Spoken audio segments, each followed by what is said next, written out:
माननीय सदस्य श्री हरेंद्र मलिक जी। धन्यवाद सभापति जी, आपने मुझे इस महत्वपूर्ण बिल पर बोलने का अवसर दिया। छात्रों का लगातार शोषण हुआ, लगातार पेपर लीक हुए, नौजवान गुस्से में जंतर मंतर पर आकर के बैठा। आज हम सब लोग चिंतित हैं उस घटना को लेकर के जो जंतर मंतर पर हुई। बच्चे उधर के भी पढ़ते हैं, बच्चे इधर के भी पढ़ते हैं।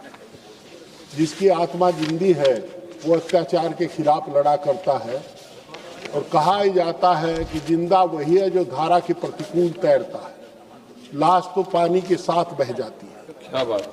लोगों ने आंदोलन को नजदीक से देखा, हमने देखा, और अफसोस ये है कि जब आज हम यहाँ बैठे हैं चर्चा करने के अलावा हम लोग ये बात कहते हैं कि पहले भी पेपर लीक हुए। अगर पहले पेपर लीक हुए तो अब भी पेपर लीक होंगे। अब कहीं तो सुधार करना पड़ेगा, कहीं समस्या का समाधान करना पड़ेगा। और अफसोस तो इस बात का है कि इस मामले को ट्विस्ट करने के लिए नेताओं के नाम लेकर के, जिसके पैर के धूल के बराबर नहीं हम खड़े हो सकते, उन नेताओं के नाम लेकर के आरोप प्रत्यारोप लगाने की बात करते हैं। अभी एक माननीय सदस्य ने, मैं नाम नहीं किसी का लूंगा, कहा अखिलेश यादव जी की बात की। उनकी सरकार में जितना साफ सुथरा शासन हुआ, बदमाश की तो हिम्मत नहीं थी पुलिस पर फायर कर दे। आज रोज फायर होता है यूपी पुलिस पर। मैं नहीं कह रहा, ये रिकॉर्ड कह रहा है क्राइम ब्यूरो का। और जो साफ सुथरा हुआ, उन्होंने कभी नकल की हिमायत नहीं की थी। आदरणीय मुलायम सिंह यादव का नाम लेते हैं, बॉर्डर पर खड़ा हुआ जवान कहता है अगर मुलायम सिंह यादव इस देश का रक्षा मंत्री ना बनता तो हमारा जनाजा, हमारा ताबूत घर ना जाता मेरे घर पर। ये काम किसने किया? आप ज्योग्राफी पढ़िए, आप देखिए, अगर उत्तर प्रदेश में जाएंगे तो गन्ने का किसान कहता है किल्ली मार मार करके कि अगर मुलायम सिंह यादव ना होते तो खड़े कोल्हू का प्रतिबंध कभी ना हटता। हम जानते हैं खंडसारी उद्योग को जिंदा करने का काम किया था। आज इस बात को कह रहे हैं, ये मेरी समझ से परे। हम लोगों को चर्चा करनी चाहिए। क्या छात्रों पर गोली चली थी? क्या बहन बेटियों के प्राइवेट पार्ट पर डंडा लगाया गया था? उसकी वीडियो चल रही है। जिस प्रकार पीटा गया, मैं 20 तारीख को गया था, मैं 5 बार उस आंदोलन में गया हूं और मेरी 3 पीढ़ी गई है। मेरा बेटा एमएलए पंकज मलिक वो भी गया है और मेरा ग्रैंडसन भी गया है। सब लोग वहां गए हैं, पर क्या हमने ऐसा मंजर नहीं देखा था जिस प्रकार का मंजर देखा आदरणीय डिम्पल यादव जी के नेतृत्व। जब हम वहां गए तो इनकी देख लगा कि भारत में नारी शक्ति जिंदा है, और वहां देख करके जो अदम्य साहस और निडरता के साथ देखा, बेहोश बच्चों को अगर ये पानी ना पिलाते तो शायद वो 2 बच्चे तो वहां जवान तोड़ देते। एक लड़की रो करके कह रही थी कि आप लोगों के सामने अगर वो मंजर दिखा दूं तो आप मुंह फेर करके चल दोगे। मैं आपको ये तो 20 तारीख की बात कह रहा हूं। आज आपने प्रधानमंत्री जी का इस्तीफा लिया, बहुत देर कर दी हुजूर आते आते। आप इसकी जिम्मेदारी किसकी है लाठी चलाने की? ये बताने में क्या शर्म है कि हम ये कहें कि आदेश किसने दिया था? छात्रों पर गोली चलाने का आदेश किसने दिया था? पैरेड गन क्या होती है वो? ये क्या है? बिहार में AK-47 दिखाई जाती है।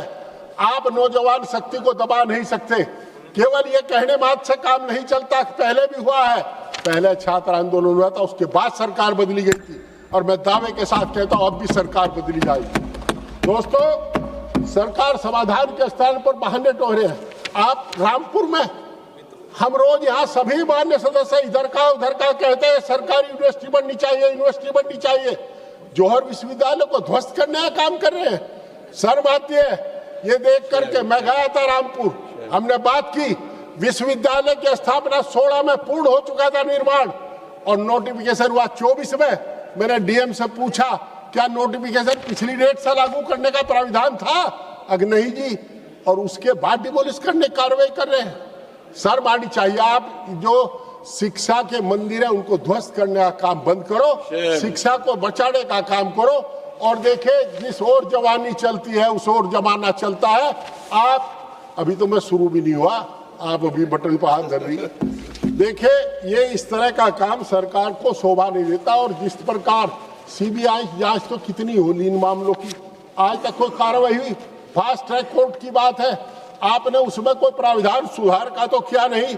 गरीबों के बच्चे जिन प्राइमरी स्कूल में पढ़ते थे, जरा उत्तर प्रदेश की तरफ देखिए, स्कूल बंद करके शराब के ठेके खोले गए हर गांव। Shem Shem. स्कूल बंद करके गांधी के देश में, क्योंकि गरीब का बच्चा पढ़ रहा है और सरकार की मंशा है। अभी गिनवा रहे थे एक सज्जन, मैं सम्मान के साथ कहना चाहता हूं, आपने एमबीबीएस की सीट तो गिनवा दी, पर आपने ये भी गिनवा के फीस कितने गुना बढ़ा दी। आज गरीब किसान का बच्चा, जो सपना चौधरी चरण सिंह ने देखा था, जो सपना लोहिया जी ने देखा, जो सपना नेताजी ने देखा था, उसके मुताबिक किसान का बच्चा पढ़ नहीं सकता। कारण जब हम शहर में गुजरते हैं तो देखते थे गांव के बेटों का नाम लिखा हुआ है बोर्ड पर, फला डॉक्टर फला डॉक्टर।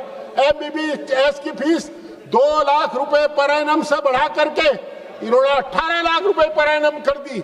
मुझे दुख होता है देख करके, आसन का हम बहुत सम्मान करते हैं, बहुत 20 लाख और 50 लाख कर दी, और एमबीए की फीस बढ़ी है। और दुख इस बात का होता है, इधर से बैठे एक सज्जन निर्देश दे रहे हैं आपको, इन्हें रोकिए।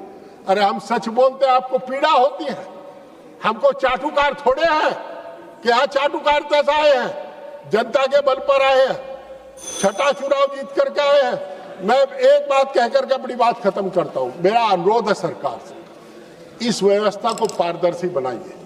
हमारे जो प्राइमरी स्कूल बंद किए उसे रोकिए, जौहर विश्वविद्यालय को बचाइए, और जो आदरणीय नेताजी के बारे में, आदरणीय अखिलेश जी के बारे में जो शब्द कहे हैं, जो एक जाति का नाम लेकर के जाति सूचक शब्द कहे हैं, जो अब हमारे संसद के इतिहास के मुताबिक रहे, संसद ही रहे, उन्हें कार्रवाई से निकालिए और निश्चित रूप से ऐसे लोगों को ऐसा करने से रोकिए। ये सदन सबका है, किसी विशेष व्यक्ति का विशेष अधिकार नहीं कि जब चाहे जब गरिया दे चाहे। अरे 750 किसानों की शहादत के बाद भी आप नहीं बोले थे, आपको शर्म आनी चाहिए। और मेरा अनुरोध है कि जो इस 21 बच्चों ने यहाँ वो की है, आत्महत्या की है, और जो 750 किसानों ने शहादत दी थी, उनको 1-1 करोड़ रुपया मुआवजा, एक सरकारी नौकरी दे। आप किसान विरोधी है, नौजवान विरोधी है, आप गरीब विरोधी है, आप हर उस व्यक्ति के विरोधी है जो कमेरों का वकील है, और हम कमेरों का वकील है। आपने समझ लिया, बहुत बहुत धन्यवाद।